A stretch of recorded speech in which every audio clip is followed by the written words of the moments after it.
Dealing with the Dead, number 83. In April 1813, about a year after poor Colvin was murdered by the Burns, according to the indictment, there came to the house of a Mr.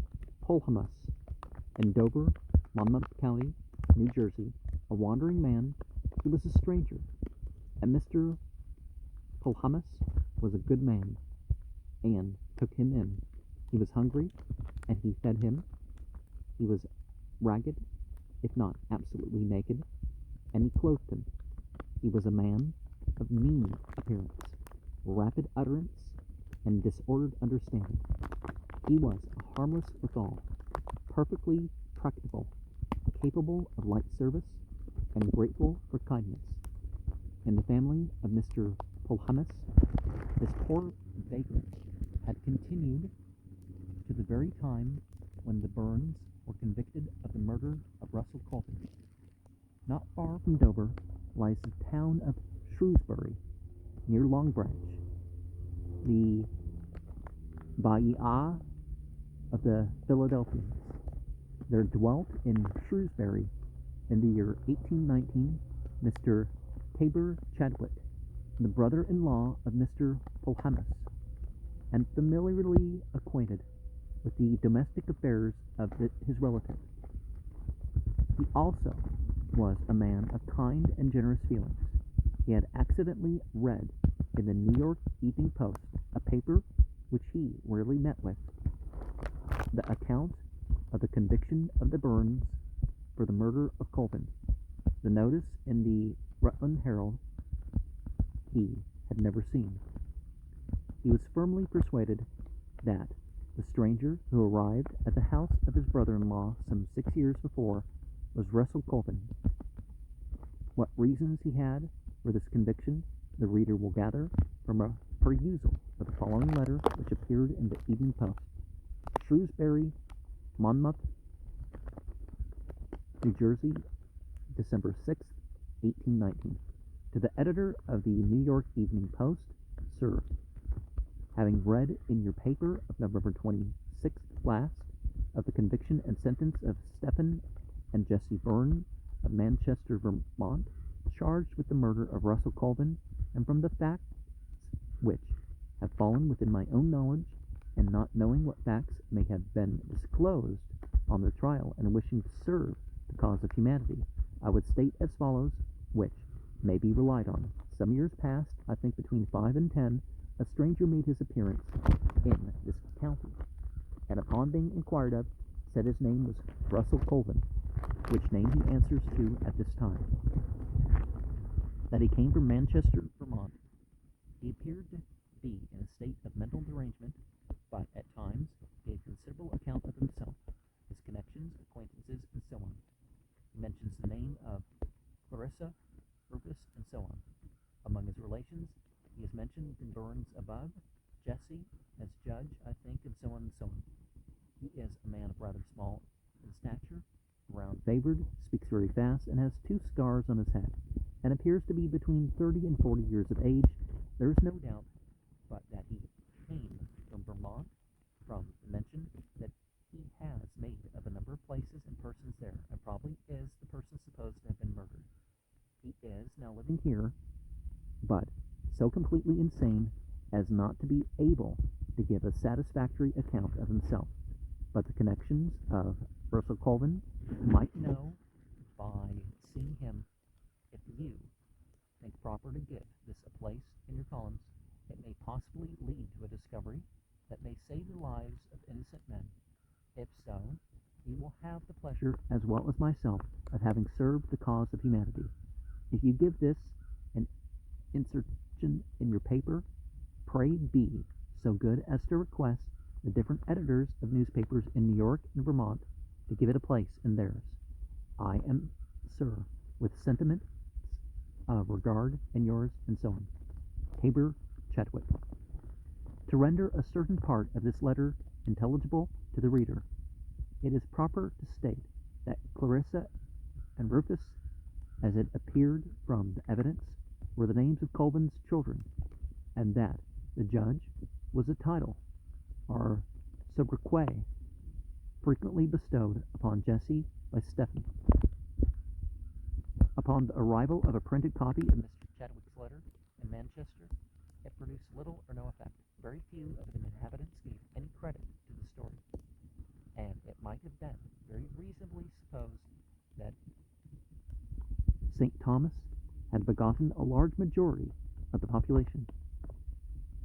Squire Raymond was certain of Stephen's guilt, and to differ from Squire Raymond was probably accounted by the villagers as one of the presumptuous sins. Besides, if a doubt of their guilt had existed, would not these most learned judges have given the prisoners the full advantage of that doubt? As much as we say innocent until proven guilty, that's actually not what we say probably, and that's good enough for them.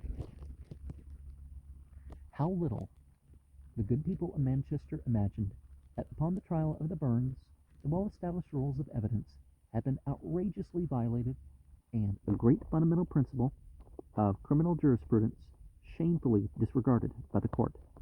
Such, however painful and disgraceful the admission, was manifestly the fact. Judges who sit thus in judgment upon the lives of men would do well to doff their ermine and assume the robe commended by Falconbridge to Austria. To the enforcement of this simple truth I shall turn hereafter. Let us now go to the dungeon, taking with us, of course, the newspaper containing these living lines, these tidings of exceeding great joy. But the details of all that occurred within the prison are related with great simplicity and power by the good clergyman who stood by Stephen Burn in his deepest need.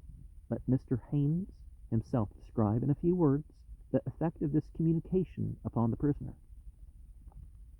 Mr. Chadwick's letter was carried to the prison and read to Stephen. The news was so overwhelming that, to use his own language, nature could scarcely sustain the shock. But as there was some doubt as to the truth of the report, it tended to prevent an immediate dissolution. He observed to me that if Colvin had then made his appearance before him, he believed it would have caused immediate death. Even now, a faintness was created that was painful to endure. Not a few very charitable people, who shrink instinctively from the very thought of giving pain, marveled at the cruelty of those who presumed to raise the poor prisoner's hopes upon such frail and improbable grounds. Soon, intelligence arrived in Manchester that a Mr. Wopley of New York, formerly of Manchester, who knew Colvin well, having seen Mr. Chadwick's letter, had gone to New Jersey to settle the question of identity. This, according to Mr. Deming's account, was done at the instance of the city authorities of New York. Doubt fell 50% in the market of Manchester when a brief letter in the well-known handwriting of Mr. Wopley was received in that village. Immediately upon his return to New York, containing these vital words, "I have Colvin with me." This letter was immediately followed by another from a Mr. Rempton, who knew him well, in which he says, while writing, "Russell Colvin is before me." The New York journals now published the notice that Colvin had arrived, and would soon proceed to Vermont. Doubt dies hard in the bosoms of those whose pride of opinion forbids them to recant. Squire Raymond and his tale, as the Scotch call a great man's followers, could not believe the story. Their honors, who sentenced the Burns to death in 1 hour after the verdict had been delivered, were very naturally inclined to take a longer time for consideration before they sentenced themselves to be merited reproach for their rash and unjustifiable conduct. Bets were made, says Mr. Haynes, that the man, on his way to Vermont, notwithstanding the positive averments of Wopley and Rempton, was not the true Colvin, but an impostor. Whoever he was, He was soon upon his way. He passed through Albany. The streets, says Mr. Deming, were literally crowded to get a glimpse of the man, who was dead and alive again. He passed through Troy. The Trojan horse could not have produced a greater measure of amazement in the days of Priam. December 22nd, he arrived with Mr. Walpley at Bennington. The court, then in session, suspended business to look upon him for several hours. Towards evening, upon that memorable day, December 22nd, 1819, the stage was seen driving into Manchester, and the driving was like the driving of Jehu, for it drove furiously. When the dust cleared away sufficiently to enable the excited population to obtain a clearer view, an unusual signal was observed floating above the advancing vehicle. A shout broke forth from the crowd. Colvin has come. Hundreds ran to their houses to communicate the tidings. Colvin has come. The stage drove up to the tavern door, and a little man of mean appearance and wild, disordered look came forth into the middle of the eager multitude. His bewildered eyes turned rapidly and feverishly in all directions, encountering eyes innumerable that seemed to drink him in. With the strong relish of wonder and delight, hundreds upon hundreds pressed forward to grasp this poor little demented creature by the hand, and enough of sense and memory remained to enable him feebly to return the smiles of his former neighbors, and to call them by their names. All was uproar and frantic joy. The people of Manchester believed it to be their bounden duty to go partially mad, and they did their duty to perfection. Guns were fired amid wild demonstrations of excitement, and Colvin was tumultuously borne to the cell of the condemned. The meeting shall be described by Mr. Haynes. The prison door was unbolted. The news proclaimed to Stephen that Colvin had come. The welcome reception given it by the joyful prisoner need not be mentioned. The chains on his arms were taken off, while those on his legs remained. Being impatient of an interview with him, who had come to bring salvation, they met. Colvin gazed upon the chains and asked, "What is that for?" Stephen answered, "Because they say I murdered you." "You never hurt me," replied Colvin. Colvin recognized his children, but marveled how they came in Manchester, asserting that he left them at the house of his kind benefactor, Mr. Polhamus, in New Jersey.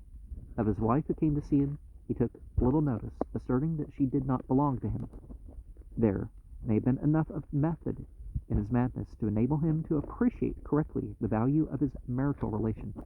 The breath of Manchester may have blown the truth into his ear. An ingenious person may find some little resemblance between the wanderings of Ulysses and those of Colvin, the Audice of Manchester, but the testimony upon the trial peremptorily forbids the slightest comparison between Penelope and Miss Colvin, who appears not to have embarrassed her suitors with the preliminary ordeal of the bow.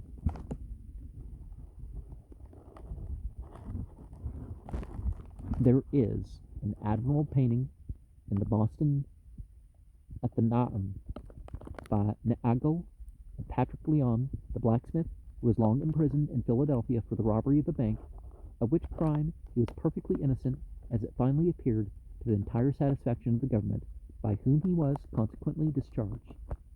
Lyon is represented at his forge, and he desired the artist to introduce the Walnut Street prison in the rear, where he had suffered so unjustly and so long. And, well, what he would have meant, obviously, is uncovered later in the paragraph, right? That, oh, she's not mine. It's like, well, okay. She welcomed in new callers, or at least their attention. The graphic hand of the master might do something here. I would pay more than I can well afford for a couple of illustrated paintings. One, the judges with tears in their eyes, sentencing Stephen and Jesse to be hanged for the murder of Colvin, the best books on evidence before them, and open to the pages where it is expressly stated that extrajudicial confession under the fear of death and hope of pardon shall never be received, and the leaf turned down at the authority of Sir Matthew Hale that no conviction ought ever to take place upon trials for murder and manslaughter till the fact be clearly proven or the dead body be discovered. 2. The Dungeon, December 22nd, 1819. Just 36 days before the time appointed for the execution of Stephen, the murderer and the murdered man standing face to face in full life, Squire Raymond still avowing his conviction of Stephen's guilt and holding aloft his written confession, Judge Chase, seen in the distance bearing the certified minutes of evidence, and the very whole pointed out to Nathaniel Bourne by Colvin's ghost, and Judge Doolittle evidently regretting that he had not done less in this unhappy transaction which came so near the consummation of judicial murder. In the succeeding number I shall endeavor to present a simple version of the motives and conduct of the parties, and some brief remarks upon this extraordinary trial.